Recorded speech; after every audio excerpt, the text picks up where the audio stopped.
When the spawn meets world, spawn meets world. When the spawn meets world. What up, bros? What up, bros? And welcome to Bruh Meets World. When it's bro meets world. Your boy meets world Fancast. I am Siege.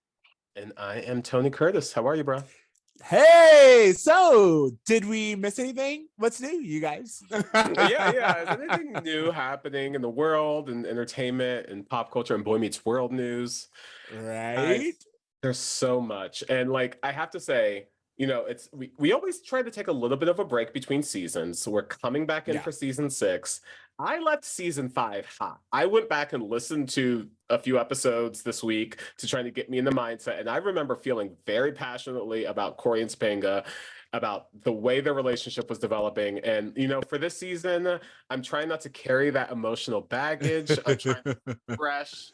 And a big reason why I'm very excited to start the season is because of Pod Meets World, the new Boy Meets World podcast by the cast of Boy Meets World. Have you heard any of this so far? I will say that, of course, I heard about it. Thanks to everyone, and I mean everyone, who reached out to us the moment that it was announced, let alone when they started putting out episodes. So really happy. I'm actually happy that they're able to join the conversation and join the Bruh Meets World, Boy Meets World fan cast universe. Like we've done a really good job of reaching out to the other Boy Meets World podcasts and like knowing how each of them works. So it's really interesting. Of course, they are going to get the insider information that we've all wanted all along. But I'm really happy. I'm happy for the community. I'm happy that that group is able to come together, and I think it will only encourage everyone else to keep reaching out and checking out Boy Meets World. You know, I've listened to maybe 3 or 4 episodes so far because I was very interested and I wanted to really know what they were talking about. And for those who are curious, you know, I feel like there's room for both of our podcasts to exist in the world because from what I've gathered, you know, they're watching the show and a lot of what they're discussing is their memories of what it was like filming it, the behind the scenes of filming it, you know, what it was like for them, their memories of auditioning, things like that, which is very behind the scenes stuff, which is so fascinating for any Boy Meets World fan. But one thing I will say is that Ryder Strong, who played Shawn, Will Friedle, who played Eric, admittedly don't watch the show. Like, they don't remember storylines. Like, even Topanga was like, I watched it for the first few seasons in the 90s when it was out, but then afterwards, it was on Friday night. We were all busy.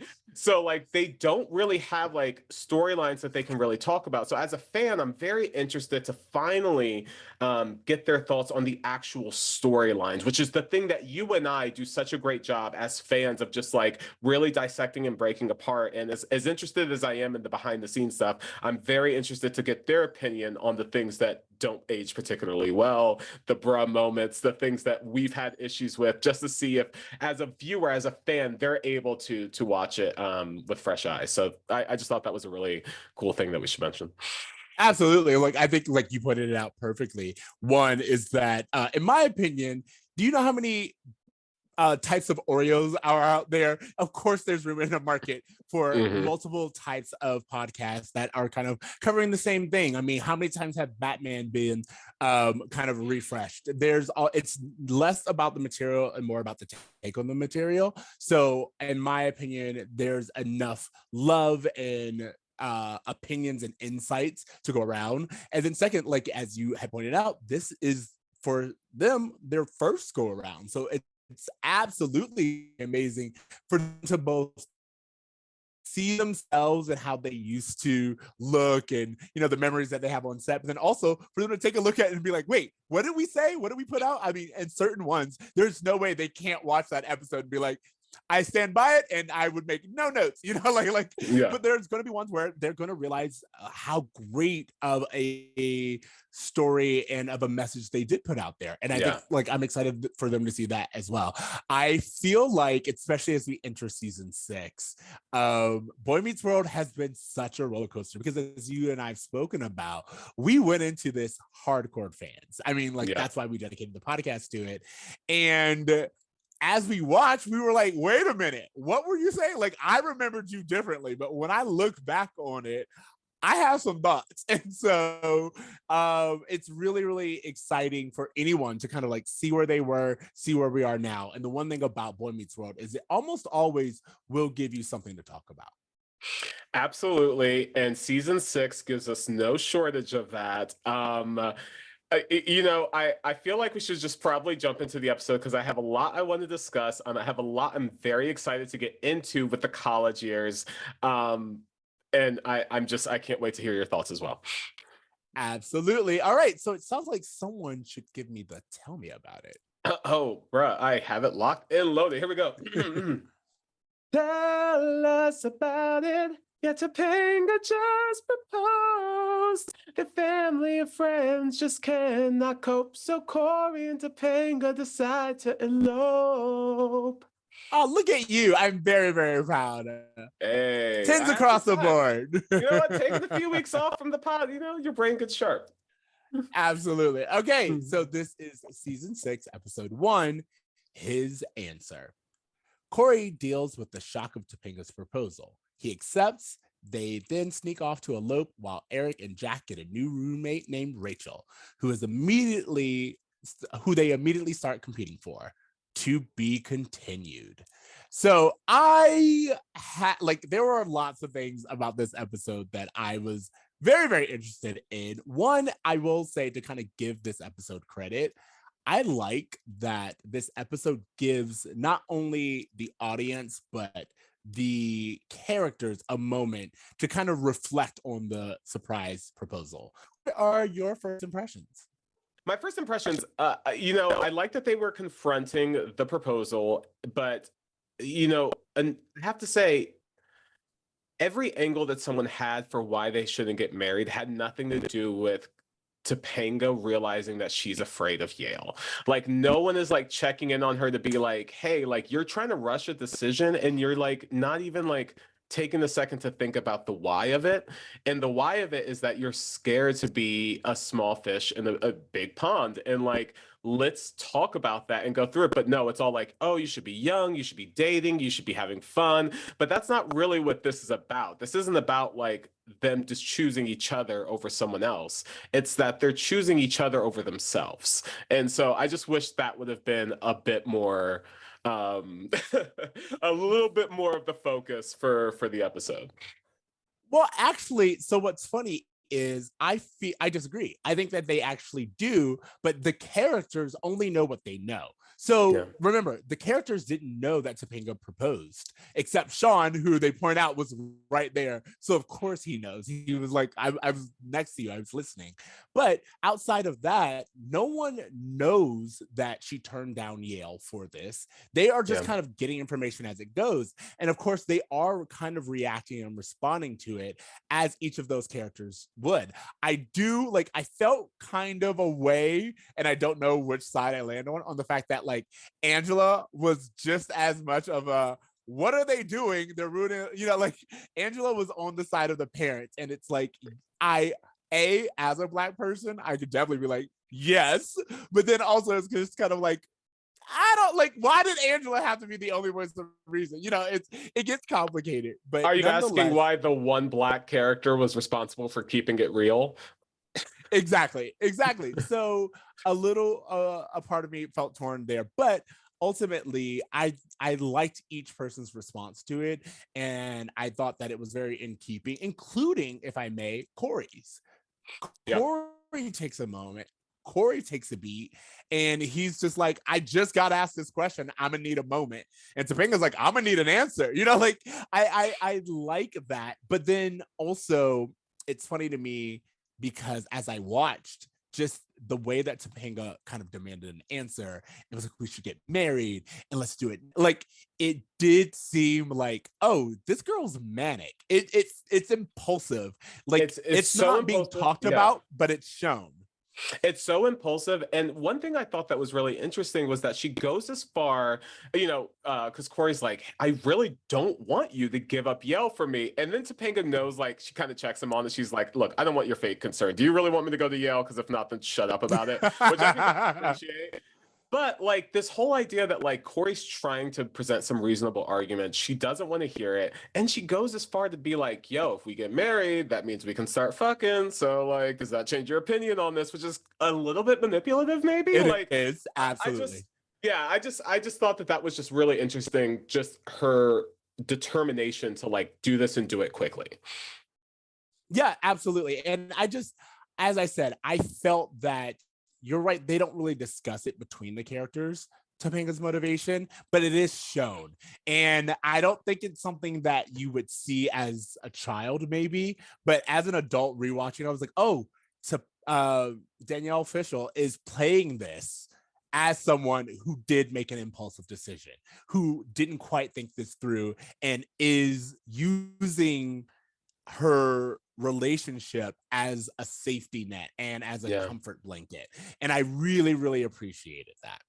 Well, one thing I didn't appreciate, and maybe this is just me thinking a little bit too strongly about this, but Shawn, Cory, and Topanga, basically everyone who's on their side kind of makes this argument that like, yeah, we know they're young, we know they have other opportunities, but guys, they're star-crossed lovers. They're MFEO. Like, they're so in love that they don't follow the rules of a normal relationship, which I think is kind of a damaging thing to throw out there because like, the truth is that they do need to consider all of these arguments. They are rushing too fast. And I mean, even though it's this idea that we should support them no matter what, at the same time, having a real sit down conversation to just be like, hey, let's talk about what this actually means for you versus just kind of yelling at them.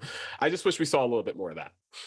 Well, let's actually take a moment and talk about the different responses that we get, because like, let's just kind of take it in the order that we get it. So we get Shawn, who we did Cory and Topanga, how they kind of respond. Again, Topanga being the impulsive one, Cory really wanting to take that moment and being like, hey, this is not traditional. I always saw myself being the one who proposed.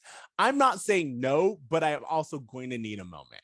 And I liked that patience, and I liked it was kind of telling that they both lied and was like, oh, no, I wouldn't tell anyone. And then, of course, they tell their closest friends.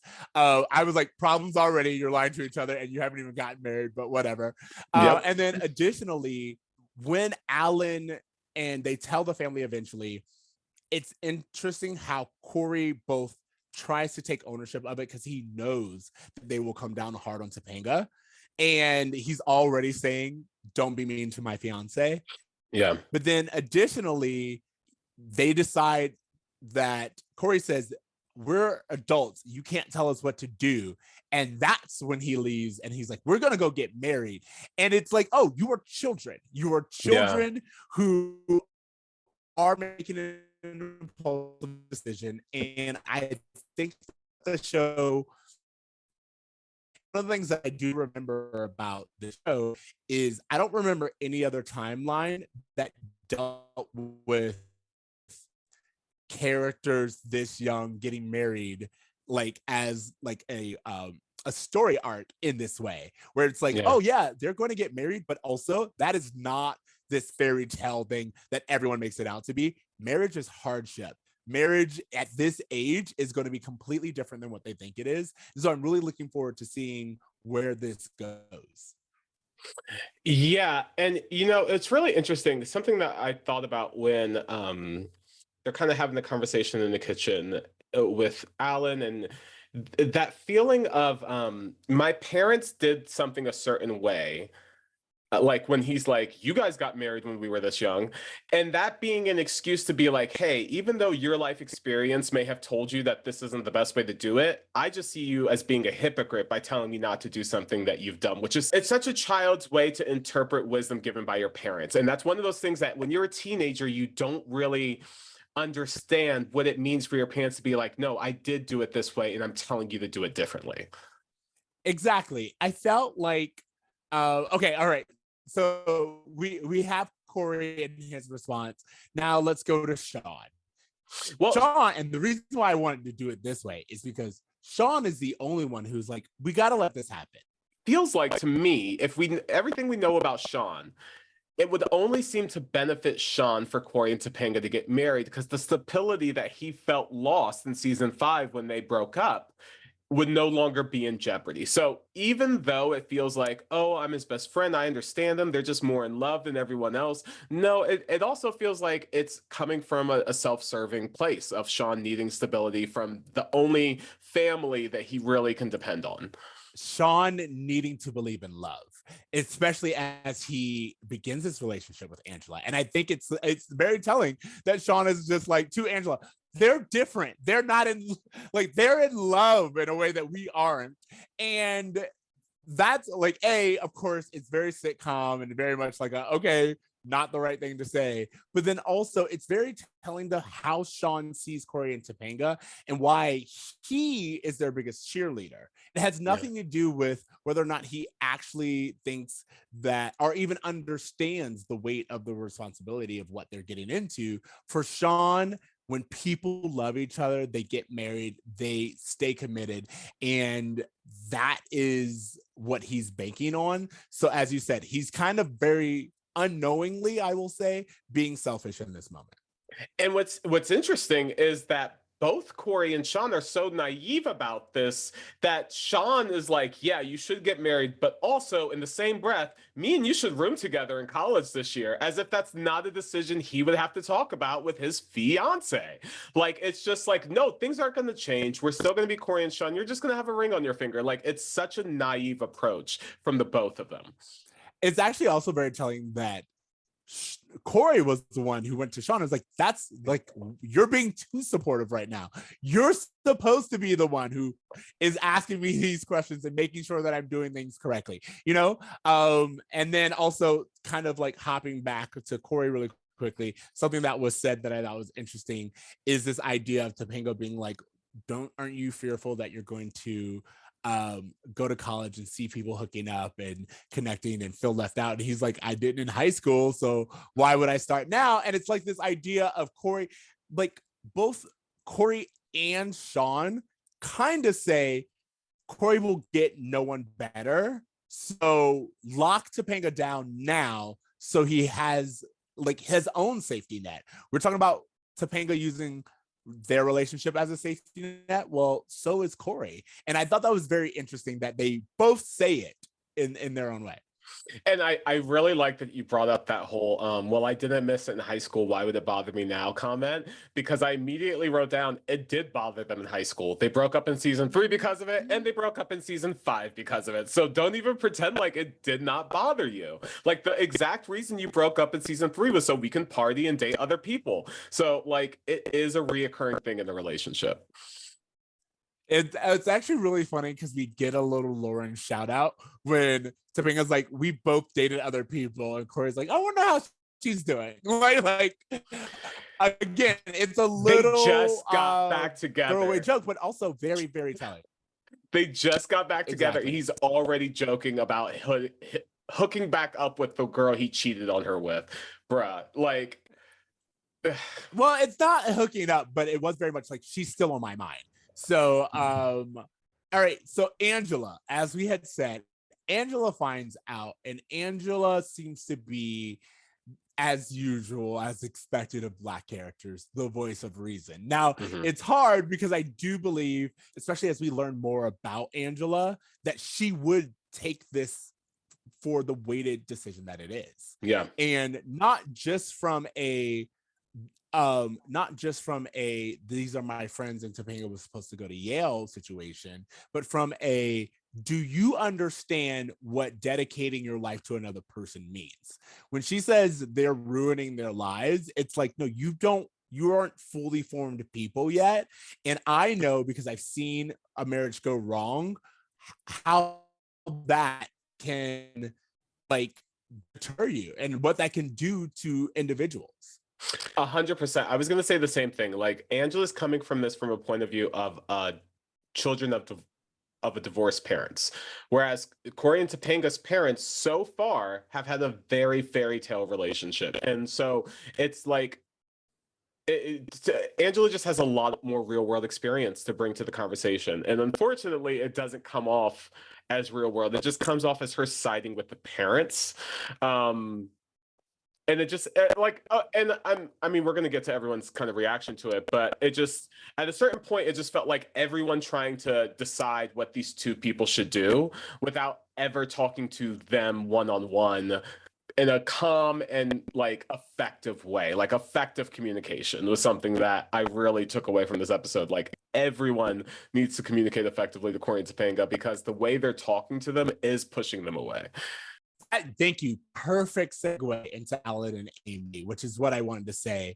I was a little torn because the show kind of positions their response as like Amy even says it's our fault we pushed them away, and I'm like, you're like the show is giving them a little too much credit. These were really impulsive children, so not completely, but I do like the message that even Eric comes to say, which is that the more you disagree with it, the more they're going to sink their teeth into it. So this idea of Alan and Amy, very rightfully, Alan, what does Alan say immediately? He's like, you're kidding, right? Yeah. It's very much like, there's no way. You just graduated like 5 seconds ago, and you think that you're ready for, and it's kind of an argument he's always had with Cory, which is that Cory is always ready to just kind of go out into the world and be that kid. And he's like, no, I'm ready. I'm an adult. I can do this. And Alan is always like, no, you're not. And it's partially my fault because I have set you up to just not understand how much work goes into taking care of you. And so every single time we get to this road, I feel like it's very understanding that Alan is just kind of like blindsided and kind of rethinks his approach. Very similar to their dynamic in the, what was it, License to Drive episode where Cory gets his license and he's just like, let me just go driving. Let me go on a road trip with my friends. And Alan's like, okay, go see what happens. Like, and then they ended up getting pulled over and almost arrested. I wrote it down. It really was echoes of season 4, episode 14, Wheels. That's it. Which yeah. is the episode where Cory is getting his license. And even in that moment where like Topanga and Cory are in the car on their way to the judge's house, I was like, this just feels like Wheels. And very much like that episode, it's an episode about Cory being like, I'm an adult. I why won't you let me? And the parents kind of having to understand that maybe their approach isn't working, but they still need to get their point across. I also just thought it was a great kind of dissection of what it means to be parents when your kids are doing something that you don't want them to do, but they're at that age where they can do it anyway. And what do you do? Like, how do you deal with it? How do you deal with your kid getting a tattoo, moving across the country, taking a job that you don't approve of, getting married, or having a relationship to someone you don't really approve of? That whole thing of just like, okay, so I don't really get to have a choice in the matter. How do I best approach this? I just thought that was a really good dissection of that part of parenting. Absolutely. And I will say, like, so let's talk about Amy a little bit. You know me, huge Amy fan, and I like when they let Amy be real. She's a little less polished TV mother in this moment, and she's just a woman whose youngest son has told her that he's getting married, and Amy goes in really hard, and Amy's just like, what are you thinking? Yeah. You know what I mean? And I do love that like level of realism because Amy doesn't baby her children, the way Alan does, and she just almost always tries to like get at the heart of the situation. And it's not always well received, but I just love that they do give Amy that moment and that voice. And she's not the TV mother response. Amy is reacting in a way that I feel a character like her would react. I also love that they have these tense moments between Amy and Cory and Topanga that kind of occur throughout the series where Amy's just like, I know you need me to be cool mom and you need me to just like say everything's okay, but I kind of can't do that. And there's something in me that's not allowing me just to nod and say that it's all good. And I just think it's a very real moment of her choosing to be a parent versus to be comfortable or to try to make everyone else comfortable. And I love that. I would love to know, I don't know if we ever get it, but I would love to know Amy's backstory, because we get some of Alan and we understand why Alan is the way that he is because we meet his mother, but I don't know Amy's backstory, and I would love to, because she does approach parenting so differently from Alan. Alan is kind of like a traditionalist and very much like, I'm the dad, I should, like, what I say goes, and then when that doesn't work, he's just kind of like, okay, I got to find a different approach. But Amy is so emotionally intelligent, and she really is unlike any mother we've seen on TV at this time. And I really, really enjoy her character, and I would just love to know what her upbringing was like that made her be this type of parent. Like, she even says at one point in time, we all love Cory and Topanga. Like, it's not, I don't have a problem with them being together. I don't have a problem with Topanga being the one. I have a problem with them making this decision and not thinking it through. Yeah. Yeah. And making it so quickly. Feeney comes in and he kind of shares his opinion a little bit, which is basically that, hey, we can't tell them what to do, which I think this is very much a teacher's approach of this, of just like, I've been trying to tell them what to do their whole lives. We can't make them do anything. And so, like, between everyone's opinion, I think we've covered everyone's, the general consensus is like, hey, we're either going to support this or we're going to lose them in our lives. So what's it come down to? And one of the things I love about Amy that they did was, regardless of how disapproving, How much she disagreed. Yeah, how much she disagreed of everything, there is that amazing moment where even she's like, I wish I was at the wedding. Like, even despite the fact that I disapprove, even despite the fact that I don't want our kids to do this, they're still our kids and I want to be at their wedding, which I loved. Absolutely. So that does, there's one person we didn't talk about who was Morgan? Eric. Well, Eric. Morgan just is like, this is a circus and it's not my circus. So like I like that they have her there, because it would have been weird for her not to, but also she just gets like 2 or 3 lines, and she knows that this family is chaos, and she's also just like a sideline character who's here to observe and comment. This ain't her circus. So well, also, one thing I have to say about Morgan is, like, how old is she at this point? Because the other kids definitely did a time jump and she's still coloring at the table. So I'm just like, she looks like she should be the same age that the other kids were in season 1, but she's still acting like the same way she did in season 1. So they just need to do something with her. We'll have to see where that goes. And I agree with you. It's right. Like, you're right in the sense that I feel like her age is a little bit blurry at this point in time, and we'll see if they develop her at all. Going back to it, Eric is the one who does understand kind of, hey, this is silly and it's crazy, but it's happening. I know Cory, I know Topanga, they've decided, so all we can do is get on board. And I love how he's like, can I be the voice of reason? And everyone's just like, and it's like this ongoing joke, but in a real way, as crazy and idiotic as he comes off, he does seem to be the only person who's just like, oh, you don't get a voice in this. This is their decision and they've made it. So let's just do what we can do.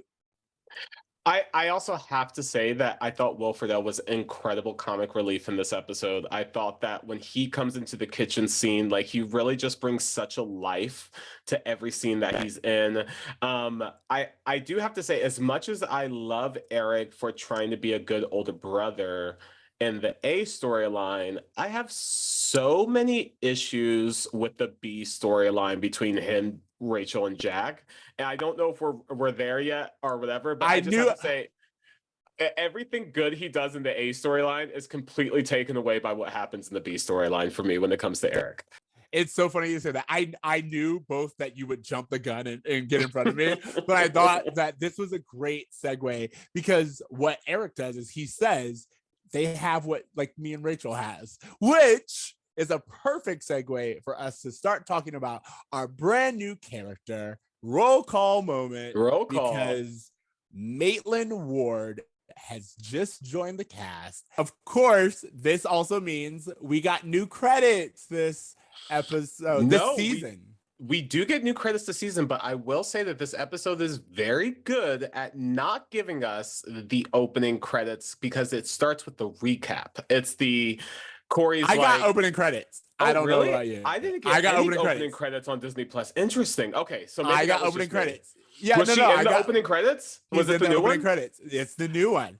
Okay, and you know how I feel about Angela not getting her due because Angela had to wait, but we just give new girl.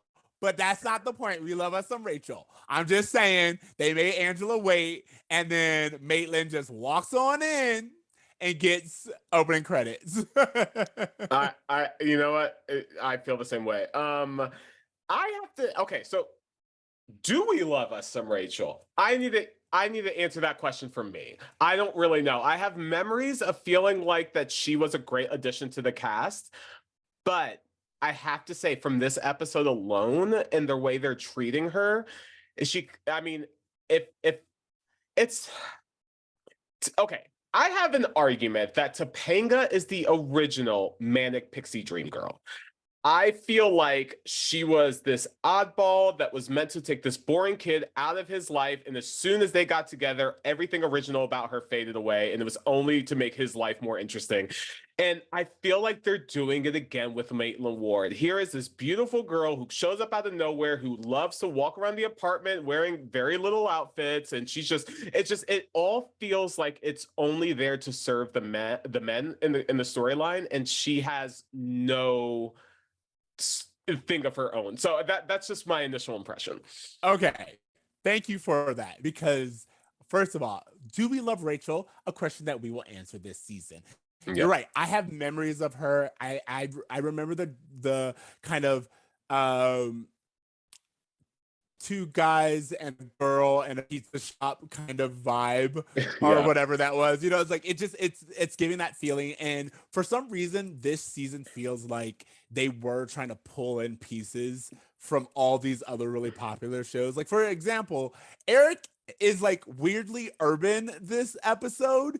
And I'm like, what is this from? Like, there's even like the scene where like they throw Shawn out of the apartment like they would Jazz in the Fresh Prince. And I'm like, what are we doing? It feels like a bunch of people watched TGIF and was like, what can we pull from? You know what I mean? Well, also Eric says a line where he's talking to, I think it's Shawn, where he's like, oh, there's nothing more than life than naked ladies, which felt so much like a Joey Tribbiani line. Like it feels like Eric, especially in this episode, is really crossing the border to extremely dumb Eric, which is what we're getting into. Absolutely. Like I said, it just feels like we're pulling from all these other shows. But anyway, I feel, and I'm going to make this argument, you guys feel about Jack and Eric.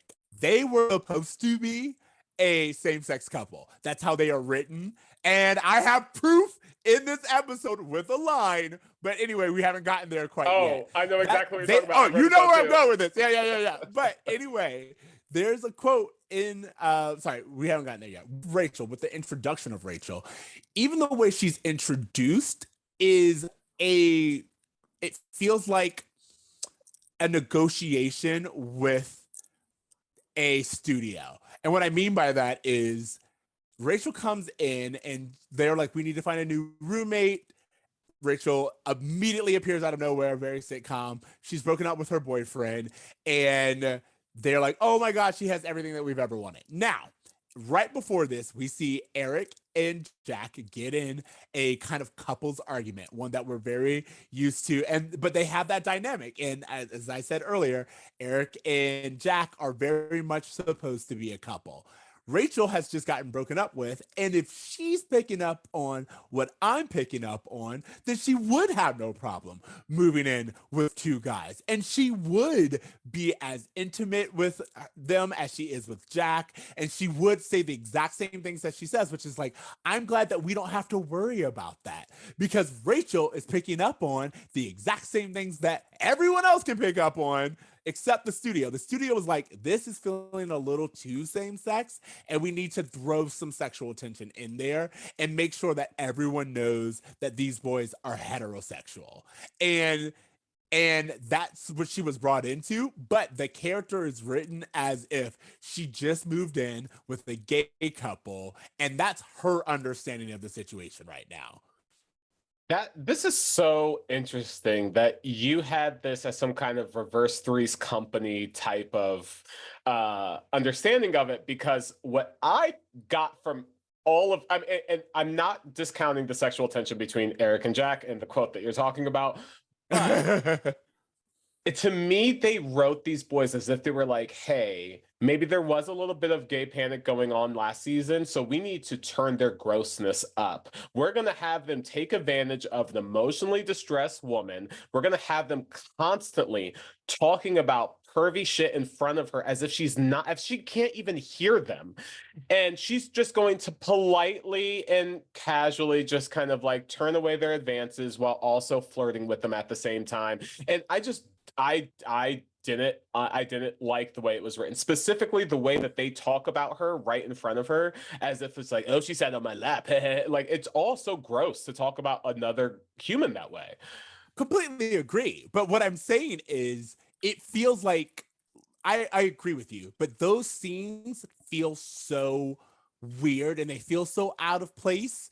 And it, again, to me, in my head canon, and let me know what you think, it just feels like Rachel's like, you guys are a gay couple and you don't even know it yet. You know what I mean? Like, she's just kind of like, I don't have anything to worry about because the two of you are more involved with each other, and you like think that you like me, but you don't really like me. You know, like that's how I interpreted it. But also, let's just take this. You're gonna tell me a girl who just moved across the country to live with her boyfriend, who breaks up with her boyfriend, is gonna move into the apartment next door? That makes no sense. If you are truly done with him, then you would not live on the same floor in the same building as him with two strangers. This is literally a male writer's fever dream, and it makes no sense. I will say that in the brief background we get, she turned down Yale, which I thought was funny. And apparently, I think she said that he is moving to Corpus Christi to find himself. So he is leaving. She did say that. She did say that. Well, but he hasn't left yet. What I'm saying is, he is leaving. You're still not going to do that. That's like, you're not going to be like, oh, okay, I'll do it. You're on the same floor with your ex, your immediate ex. That's not leaving. Either you left him or you didn't. And all I'm saying is, she wouldn't do that immediately this quickly. It was very lazy writing, and I'm just going to call it what it is. Well, this is also the most 90s shit ever, because after seeing an array of Netflix documentaries, I would never move in with a random person on pure instinct. Like, have you seen Worst Roommate Ever? Yes, shit I have. goes wrong so fast. Discovery Plus has endless material of people killing their neighbors and their roommates over the most mundane reasons. And this chick just like, hey, you guys need a spot? I need a spot. Bada bing, bada boom. It just feels very 90s. I wish that there would just have been a little bit more there. But I'm sorry, we have to talk about the quote that we keep dancing around. Oh, which again, is if there's one thing you will do, it's jump the gun on. What I wanted to bring up is what we haven't said yet. Rachel has a moment where she goes, we're going to be just like girlfriends. Sleep, and she walks off, which again goes to my testament of why would she say that to two heterosexual men? Unless she was picking up on something. We're going to be just like girlfriends. And Eric goes, wait a minute. if I'm not mistaken, girlfriends sleep together, they bathe together, and they see each other naked. To which Jack says, what does he say, TC? We already do that. Thank you. Explain that to me. You gonna tell me a straight man is sleeping with his best friend, bathing with his best friend, and seeing each other naked. I did go to a Florida school. Straight men are naked all the time. Absolutely. That is just some hetero shit. But the bathing together and sleeping together, come on. Honestly, like I can't explain that moment. I know that they're probably referring to like showering in locker rooms and things like that, something very hetero, but you're right. It just comes off completely wrong. And again, like to me, I read Rachel saying we're going to be just like girlfriends, and that like I want to like very politely tell these guys where my boundaries are in a way that doesn't upset them because men are scary, more so than the I'm reading you guys as a gay couple. But that was just my interpretation of it. I think both things can be true. And like, of course, these are two male strangers who are still hitting on you in front of you. So absolutely, she was just kind of like, hey, I'm drawing a boundary and this is not going to be what you think it is.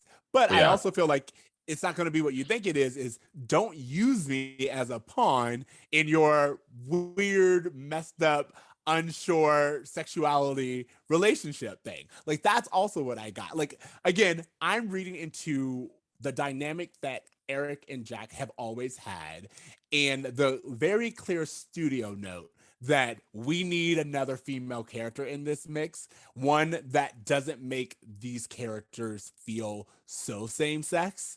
So, that being said, Rachel feels written in acknowledging the dynamic that's already there. That's pretty much all I'm saying.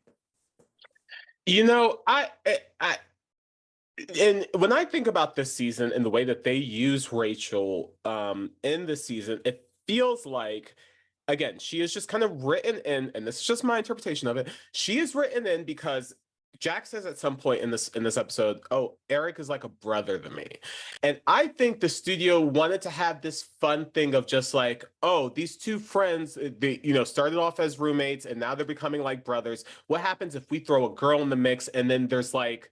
A love triangle thing. That feels very studio note. That feels very like I don't know when Dawson's Creek is coming out, but like, hey, we need a love triangle. Um, but again, Why are like you fighting? Why are you fighting it, TC? Explain yourself.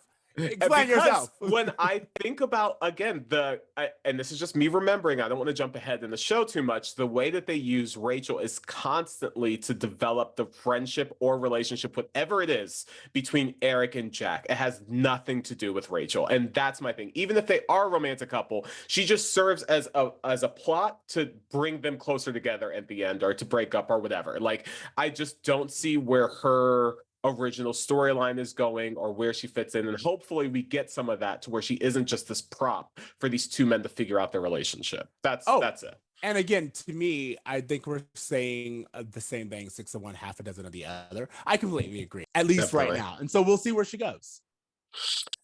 Yeah, that's really all I have to say about that storyline.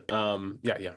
Just one more thing, which was to say before we wrap up, I do want to acknowledge that we do get a moment of Shawn deciding that he too will be going to college, which is a little unfortunate that we don't get more time with that, because that's a really big deal. And I feel like that is a storyline that could have been a storyline in and of itself. Like we didn't hear when he told Angela, we didn't hear like him actually have this moment with his family or Jack or anything like or his boss even, because we know he has a job. So well, he does tell Jack, and then Jack responds to it for all of 2 seconds before kicking him out so that he could try to bang this Strange. Like it's so looked over, and the fact that I think it's the Things Change episode of season 5 where the entire episode with the conflict was Shawn's deciding not to go to college, for them to just like in one like swoop just be like, oh, never mind, we're not doing that anymore. It just feels very cheap. It doesn't feel earned, and it also just feels like it takes away from Shawn's development, because college should have been a financial decision. It should have been so much more to him than just like, well, I guess I can work on the side. Like I just wish there was a little bit more there, and I'm so glad you brought that up. Yeah. All right. Do you have anything else to say about this episode? The one thing I want to say is that because we kind of talked about everyone else, but I just at the end, Cory and Topanga actually go to elope, and it kind of ends on a cliffhanger where Cory says, "Yes, I'll marry you," and Topanga just freezes. And obviously, we're going to have a part 2 to this next week where we're going to get into what her response is to, do you take him to be your lawfully wedded wife or husband or whatever? But I just love that in that moment, in that last like bit of the script, it hits her for the first time. It's all go, go, go the entire episode. We don't have time to think. We don't have time to figure anything out. But finally, when it came time to pull the trigger, she halted and she hesitated. And I think that's just kind of, I mean, getting to our gripe of what's going on with her, the season of her kind of rushing through these big moments, I think it's a very child teenage moment to be like, holy shit, I thought I was ready to make this decision. I thought I was so grown. But now that it's facing in front of me, I've realized I have no idea what I'm saying yes to. So I love the way that they wrapped up the episode. Absolutely. So I guess this is a perfect time to kind of share this information. During during the break, someone else got engaged. I'm so glad you and that bring would this be up. me. You got proposed, which is so funny. It was the first thing I was like, oh, I have to make sure we talk about this on the show, just because it's so funny that Cory and Topanga have their proposal and it lines up with you and Exactly. your boyfriend getting engaged. Yeah. Do you want to tell anybody, tell the Absolutely. So story? I won't like tell the story, but I will say that I also really like what was great about it. For those of you who felt like we took too long, I will say it actually worked out very serendipitously because like I don't know how I would have felt about this episode having not been proposed to recently myself, but having had that experience, it is very insightful to be like, oh no, what happens when you do get proposed to? How do you feel? So like again, giving Cory that moment, I was like, oh yeah, that's true to form. But then also there's so many things that have literally just hit this week. And it's like, it's been a few weeks since I've gotten proposed to, but like that delay, I'm like, oh wait, that means we have to find a lawyer. We have to update records. We have to like, there's just so many decisions and so many things that go into it. And I am a grown ass man. So I was like, I can't imagine trying to deal with all of that and going to college at the exact same time. Not to say that everyone like that, no one can do it, because there are plenty of people who do get married right out of high school. And, like it's possible. That's not to say that it's not, but it's just that level of stress and anxiety. And as Amy and Alan probably are well aware of, just the kind of stress and weight that is so different. But also what was funny to me is when Topanga asked Cory, he's hesitant, and I was like, for me it was just like I answered of course, it was like, it was just such a given and I didn't really have to think about it.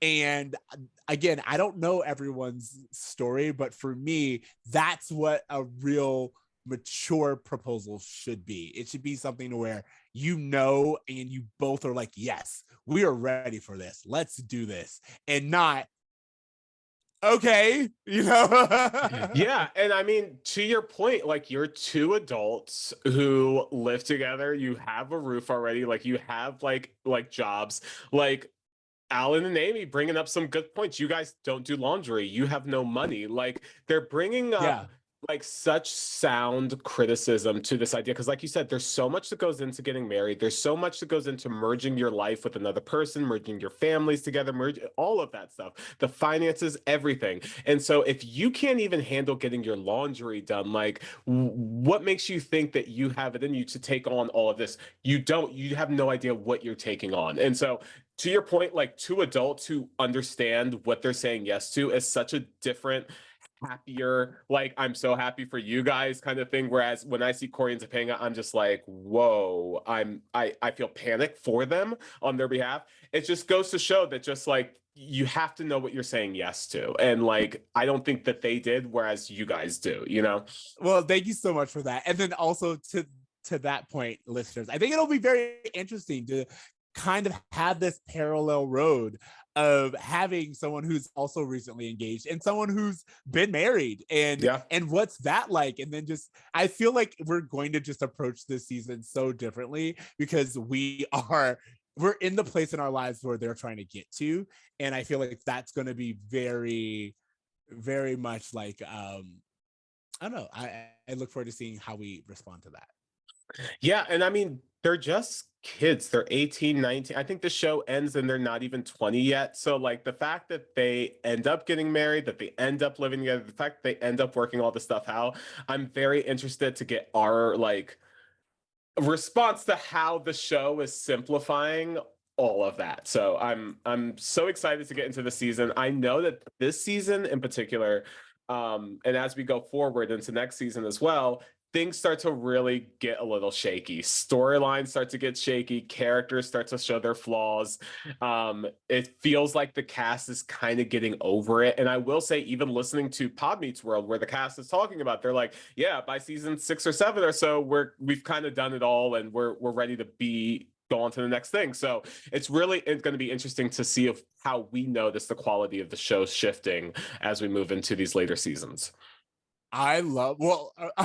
So I've been listening to another podcast and they're always like, we're spoiler free. We never say it. I was like, we could never say that. No. TC doesn't like, TC will be like, so in season 7 when they do this, and I'm like, God damn it. But like, and in all fairness, I mean, it's still going to be a fun journey. Yeah. Oh, I was just going to say, in all fairness, for all of the like rewatch podcasts, The Office, Always Sunny, like Smallville, like all of these podcasts that are doing rewatches, they're constantly jumping around because they're assuming, hey, you've seen the show that came out over 20 years ago. It's not like we're talking about Miss Marvel. It's not like we're talking about Obi-Wan. We're not giving you guys spoilers on something that's brand new. If we spoil something, I sincerely apologize, but you should know that, you know, how the show ends. Yeah, I'm really excited to, as I said, just kind of take this journey with you. So as we wrap up this episode, do you have a bruh moment? I mean, like, I feel like there are plenty, but yeah. And again, well, there is one gay panic moment where Cory's like, oh, 2 proposals in the same day, I'm so happy, and Shawn and Eric kind of give him a side eye, Eric and Jack. But to me, the biggest thing was just the way that Eric and Jack talk about Rachel right in front of her, as if she couldn't hear them, being gross and perving out on her. That was probably my biggest bruh moment of the episode. What about you? so in reality, we didn't talk a lot about the judge and Fufi, but there was just kind of like their dynamic felt a little outdated. You know, like it was just like this whole, oh, my wife, she's so simple, she doesn't get it, she's naive, she believes in love, and it's just like I didn't like it, and that was really my whole thing, where I was just kind of like, did we have to do this? Like, I would think that a judge who's performing a marriage in the middle of the night would be a little bit more romantic, and like I don't know, I just didn't like how their dynamic was. It felt a little all in the family. Yeah. Also, like, no one's like, hey, are you pregnant? Like, no one's asking the question. They're just like, oh, they just need to get married in the middle of the night fast. Like, no one's questioning anything that's going on. One thing I will say about the side characters of the judge and his wife was that it feels like the writers have a lot of fun with these like one-off side characters. Like we saw a few of them when Eric and Cory stopped at the the roadside attraction, and like the guy who stopped for pie and he never left. Like they have these like fun interactions with these people. The judge that pulled Cory over, or like when they had their issues with the driving. It Judge feels Lamb. like the writer, yeah, Judge Lamb, exactly. It just feels like that the writers have fun with these kind of side characters. Another one that I'm thinking of is, what was Alan's coworker at the grocery store at the like first season? Oh my God, I know exactly what Like you're talking about. those kind of people. They just like love writing these like older kind of like or the host of the game show, like like people like that, that to me I think is interesting, but I can tell that the writers have more fun with it than we do. So that's why I feel like I got a similar vibe from those actors at the end. You know what I would love, like, and maybe it's because we now live in the world of the extended universe. But like, and after series like Scrubs or Gilmore Girls, like I'm rewatching Gilmore Girls right now, and like anytime you get like a quirky character, that character's coming back. Like that, like it Yeah. just becomes this world. And I feel like the thing about Boy Meets World, which we kind of did a little bit in the beginning seasons and we've kind of tapered off, is I feel like it would be a little bit more worth our time if those characters still lived in the world. Like if we saw Judge Lamb at a grocery store or like whatever, you know, Yeah. it's like if they just became part of the community, it would feel like all of these one-offs that we're doing is actually worth something, because there will be payoff even down the line. You know what I mean? Yeah, like if either of these characters came back for when they actually get married or when Feeny gets married, like it would be great to bring them back and show that they're still performing weddings and that they're a Exactly. character that exists in this universe versus just being the one off. Exactly. Okay, so Feeny taught me. What is the lesson of this episode? You can't force your kids to do things they don't want to do when they're not kids anymore. That's basically it. Perfectly said. And I do think like that's another thing that's kind of hit on, but not, I wish it was a little bit more I don't know, like loud, which is this idea of they just graduated. So they have entered the adult world. They are considered adults by our society. They've graduated, they're 18. So these decisions that they're making actually will be lifelong decisions. And I like what you said. It's just like, A, it's their decisions to make, but B, as a parent, we do understand that these don't just go away once the bell rings. Yeah, totally. 100%. Grade? What grade are you giving this? I'm giving this, I think this is kind of a weak opening to the season. And here's the thing, I understand that they have to pick up on where they left off with the cliffhanger of last season, but I was also not a huge fan of the cliffhanger to begin with. I actually feel like all of this marriage talk really distracts from the questions of college and the future and the things that these kids should be focusing on. So I'm going to give this like a B. Perfectly said. I was going to give it a B, so we're both giving it a B. I feel like, again, for the complete opposite reasons, I feel like we did need to have this moment because we ended on the proposal. And I feel like if they had just opened up with they're engaged, it wasn't that big of a deal, they're now in college, it would have felt like we did like this whole leapfrog moment. And I like that we are seeing the day after and we are kind of seeing the ramifications that that decision makes for everyone. I do like that. But I will also say that it kind of felt a little all over the place. I know we did not need the Rachel kind of subplot and the quirkiness. So B is where I'm at as well.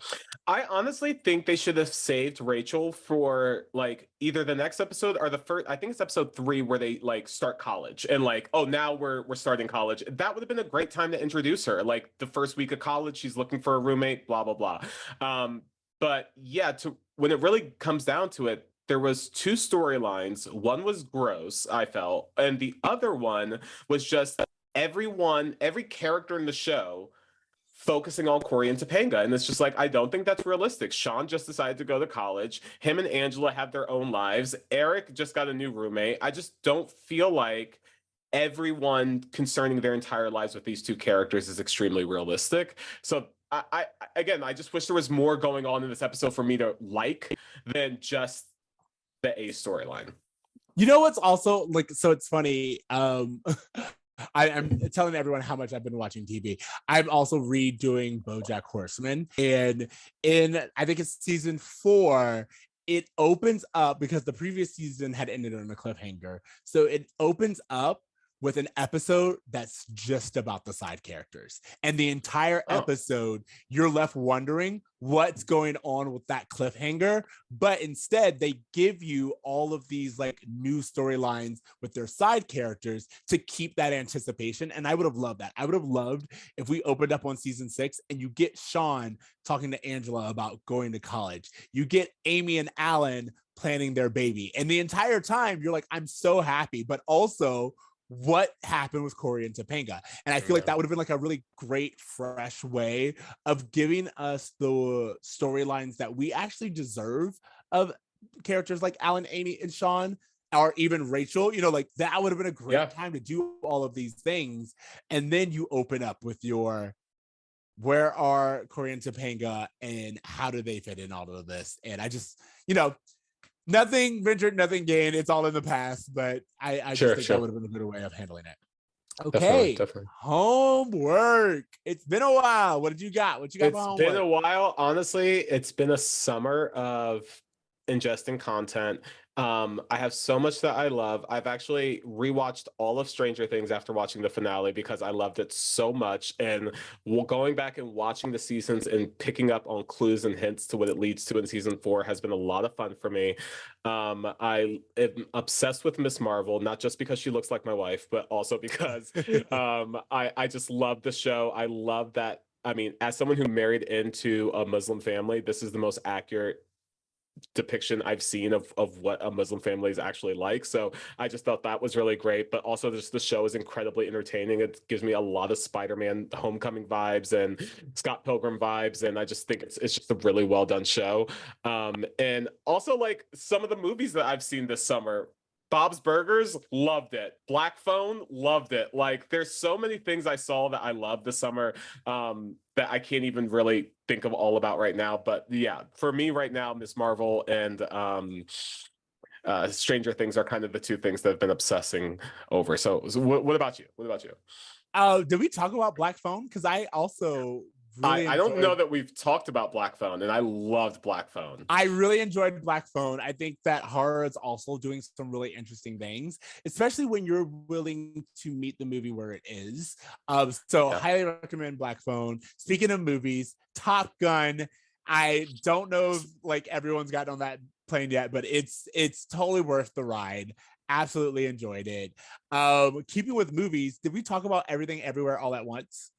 I don't know if we have, but that's literally my favorite movie of the year so far. Like truly, like every time, like I went to that movie 2-3 times in theaters to see it. I just loved it so much. I had the AMC pass. It was nothing for me. And I loved every part of it.